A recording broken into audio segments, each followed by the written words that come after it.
संविधान बचाओ संवाद का कार्यक्रम है, इसको लेकर क्या कहना चाहेंगे, क्या उद्देश्य है इसका?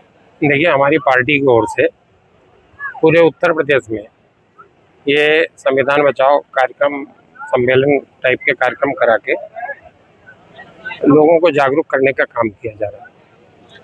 बरेली जनपद का ये हमको लगता है चौथा कार्यक्रम है। अभी वो अमीर नगर बोलते हैं शायद, वहाँ पे था अलीगंज। इससे पहले भी एक कार्यक्रम हुआ, आज फिर है। अभी वो प्रभा टॉकीज में भी हमारे हॉल में भी हुआ था। तो इस तरीके से पूरे देश के अंदर, वो बल्कि विशेषकर उत्तर प्रदेश में 2027 के चुनाव को लेकर हमारी पार्टी की ओर से एक विशेष अभियान चला जा रहा है, जिसमें लोगों को संविधान के प्रति होने वाले खतरों से आगाह किया जा रहा है। और हम लोगों के बीच जा के जो भारतीय जनता पार्टी ने देश के लोगों के प्रति, संविधान के प्रति, वंचित वर्ग के लोगों के साथ, अल्पसंख्यक समुदाय के लोगों के साथ जो भेदभाव किया, जो अन्याय किया, उसको उजागर करने का काम करते हैं। ये कांग्रेस पार्टी बार बार कहती है संविधान खतरे में है, क्या कौन सी घटनाएं हैं जिनको देखकर? अरे देखिए, आप प्रोफेसरों को पीटना जाना, ये संविधान का देश है। अभी मैं आजम खान साहब का जिक्र कर रहा था, 2 दिन के अंदर 86 मुकदमे लिख जाना संविधान का देश है। राहुल जी पे 38 मुकदमे लिखे गए हैं, ये संविधान का देश है। ये संविधान को खतरा नहीं है। ये नहीं कहना चाहते, दिखाना चाहते कि इस देश के अंदर लोकतंत्र के जो लोग आवाज बुलंद करेंगे, उनकी आवाज को हम कुचलने का काम करेंगे। इतना तो अंग्रेजों ने नहीं किया जितना ये कर रहे हैं। तो इसी तरीके से संविधान को खतरा है। संविधान को खतरा है कि जिस तरीके वंचित वर्ग के लोगों के साथ इन्होंने बर्ताव किया है, लोगों के मुंह पे पेशाब की गई, लोगों के जूते में पेशाब पिलाई जा रही, लोगों को पेशाब चटवाई जा रही, ये संविधान कहाँ बचा? संविधान नहीं है, ये नौकरशाही हावी है और पूरे देश को ये पूंजीपतियों के हाथ में सौंप रहे हैं। जब भाजपा सरकार कहती है कि कांग्रेस जो है डर का माहौल बनाती है, ऐसी बातें करती है, सत्ता में जो है वही तो डर का माहौल बनवाएगा। कांग्रेस तो सत्ता से उत्तर प्रदेश में बहुत दिन से बाहर है। यहाँ के इंस्पेक्टर परमिशन नहीं दे रहा, तो डर का माहौल कौन बना रहा था? ये कार्यकर्ता बना रहे थे। डर का माहौल तो इंस्पेक्टर बना रहा था। और इंस्पेक्टर किसकी दम पे बना रहा था? उसको लगता था कि सत्ता हमारे पास है, सत्ता का संरक्षण हमको प्राप्त है। इससे पहले बरेली का एक कार्यक्रम उन्होंने परमिशन नहीं दिया। तो ये डराने का काम किसके पास, हथियार किसके पास है? हथियार तो सत्ता के पास होता ना, तो वो डराने का काम करे। कांग्रेस तो लोगों को जगाने का काम करे, डराने का काम भारतीय जनता पार्टी करे। संविधान के मुद्दे में एकजुट हो पाएगा? देखिए, संविधान के कारण ही है कि उत्तर प्रदेश में भारतीय जनता पार्टी को धूल फाकनी पड़ी। 80 सीटों में योगी 36 सीटों पे सिमट गए, 44 सीट से विपक्ष जीता है। ये संविधान की ताकत थी, राहुल जी की ताकत थी, जो संविधान को लेकर लड़ाई इस देश के अंदर लड़ रहे थे।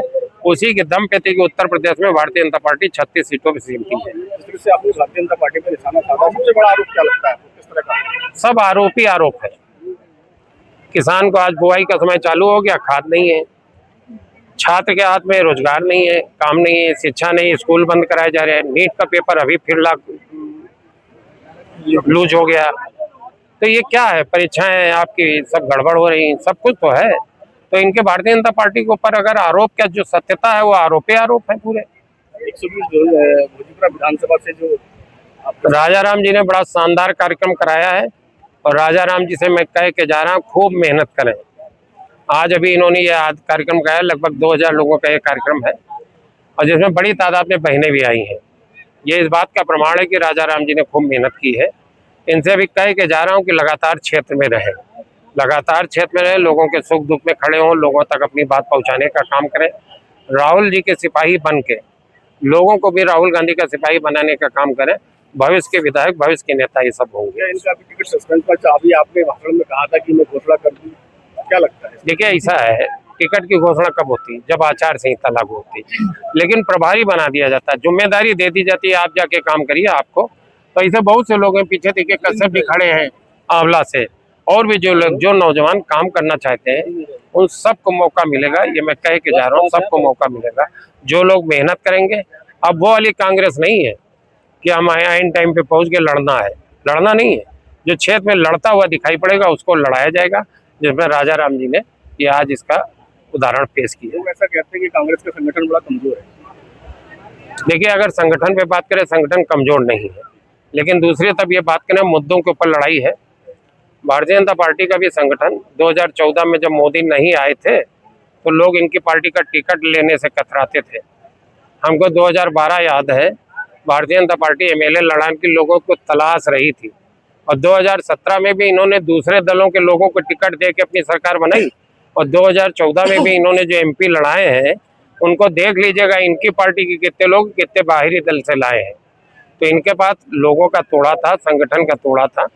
आज ये जो दिखा रहे हैं संगठन नहीं है, संगठन पे असली काम भारतीय जनता पार्टी के खिलाफ कांग्रेस कर रही है, और जमीनी स्तर तक हमारा संगठन है।